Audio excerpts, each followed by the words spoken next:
but we should probably jump right into it. I mean, you got so much. So, Brian, why don't you start us off with some volleyball there? Okay. The girls' volleyball team went to Oneonta to play pool play for the SUNYAC Conference. In their first game of the day, the Cardinals took on New Paltz.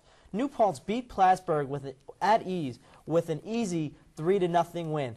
They swept the series of best-of-5. Caitlin Baker for the Cardinals had 3 kills, and Susan Bakaden directed the Cardinal offense with 14 assists. Later that night, Plattsburgh would take on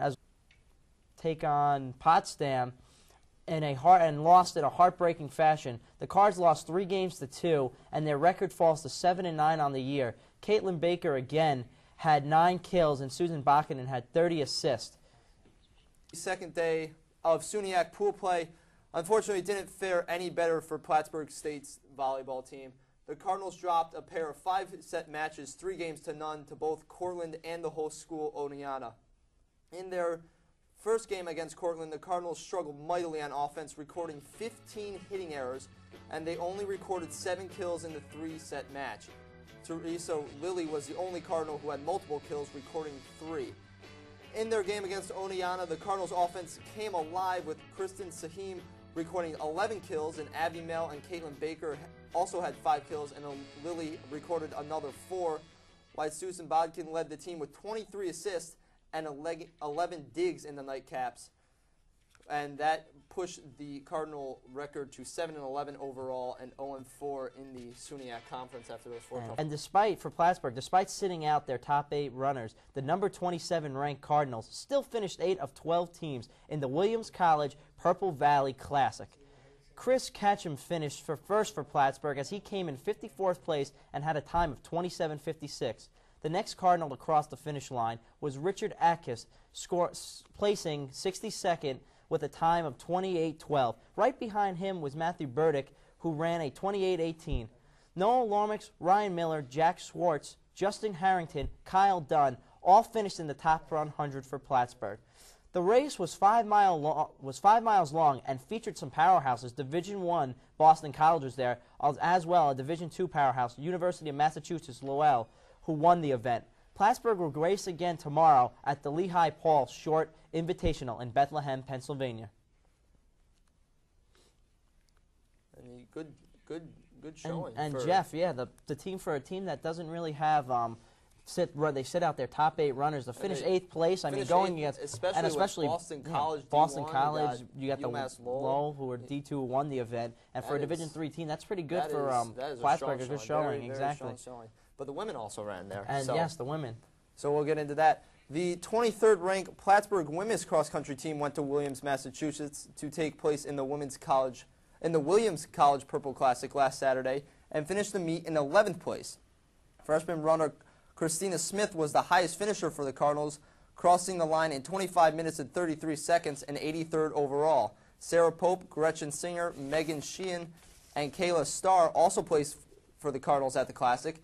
The meet was won by Johns Hopkins University, the number 4 team in the country, while host school Williams came in 2nd. And with that, I think we're going to shift our focus to soccer. Alrighty. And what do we got on tap, Brian? We got the women's highlights of a game versus Brockport, and this was a big game for the Plattsburgh women as they faced Brockport in SUNYAC conference play, and we have the highlights for you. And this game pretty much slowly started out. Plattsburgh came out kind of sluggish, and they took a 1-0 lead. But early on here, we have the highlights. Plattsburgh, as I said, came out sluggish, but they took the 1-0 lead. Brockport there, moving the ball, clearing it into the backfield, but Plattsburgh's defense was there to stop it. Also, Brockport had a big scoring opportunity early in the first half, right after Plattsburgh scores, as she got taken down. And Jessica Van Allen, what does she do when she gets a penalty kick? She doesn't miss the opportunity as she scores a goal right there on the left side past the Plattsburgh goalkeeper, and that tied the score at 1-1. Plattsburgh did pretty good in the second half. They got outshot, so pretty much they did really good. And Reese Celilia had 5 saves for the Cards, preserving the 1-1 tie, and that moves the conference record to 1-0-1 on the season.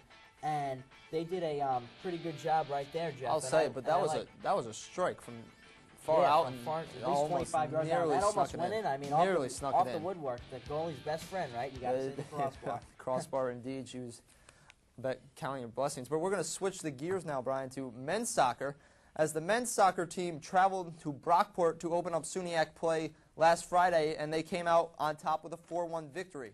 The win now brings the Cardinals' unbeaten streak to 6 games and their road winning streak to 4 games. Matt Hamilton got the scoring started for Plattsburgh in the 32nd minute when he tipped a crossing pass straight by the Brockport goalie. Danny Burns then scored in the 46th minute to give Plattsburgh a 2-0 lead that they would never give up. Mike Payne also added a goal for the Cardinals in the game. Brockport's lone goal in the game came when their goalie, Joe Marino, punted the ball from his own goal box and it passed Plattsburgh State's goalie. The men's overall record now stands at 6-1-1. So going to Brockport, opening up on the road for SUNYAC play, that is a strong showing by Plattsburgh. 4-1. I mean, really, Plattsburgh really didn't have that many shots. I mean, they were outshot, but on goal, nearly 2-1. And I mean, that's a great way to start off the conference play right there. And on the road, the first road game on the conference, they come out, take care of business in Brockport. A little bit of a sloppy game. He had 3 yellow cards. But I mean, only one against Plattsburgh. But I mean, still going on the road. Chris Taylor added a goal right there, and the goalie did very well, having his second shutout on the season. And they took care of Brockport pretty much 4-1 easily there. And the next day, they would go on to play Geneseo. So we'll get you to that game. And after taking care of Brockport on Friday with relative ease, the men's soccer team traveled to Geneseo to take on the Knights in a conference game. In the first half, Plattsburgh was outshot 6-1 by the Knights. But in the second half, it was the same story, just a different verse. The Cards again were outshot. The Knights had some scoring chances during the second half, but Frenchman goalkeeper for Plattsburgh, Andy Hyington, was up to the challenge. He made 4 of his career-high 5 saves in the half to keep the game scoreless as it headed into overtime.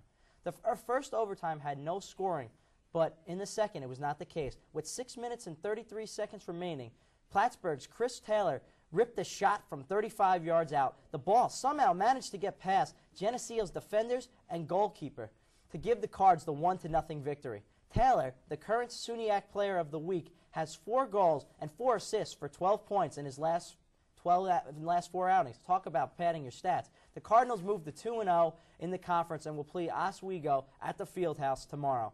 So, Jeff, I mean, Plattsburgh really, with the 1-0 win, Chris Taylor's goal with 6 minutes and 33 seconds left saves the Cards right there.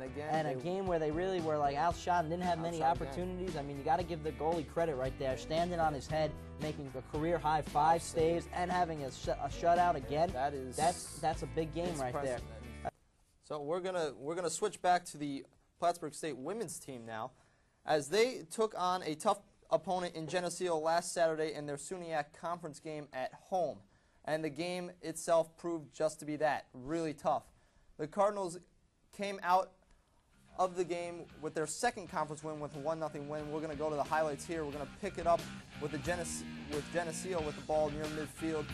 They're going to take a pass here. They're going to get kicked out. They're going to go to the middle with an open Geneseo player. She's going to throw it into the box to her teammate, and she's going to try to go near post, but the Plattsburgh State goalie there up for the challenge. Geneseo again with the ball at midfield, going upfield. They're going to pass it here to the top of the box. And again, nothing working there, so they're going to pass it back to the middle. And a nice little touch pass here to the box. Geneseo going to try far post, but another save by the Plattsburgh State goalie.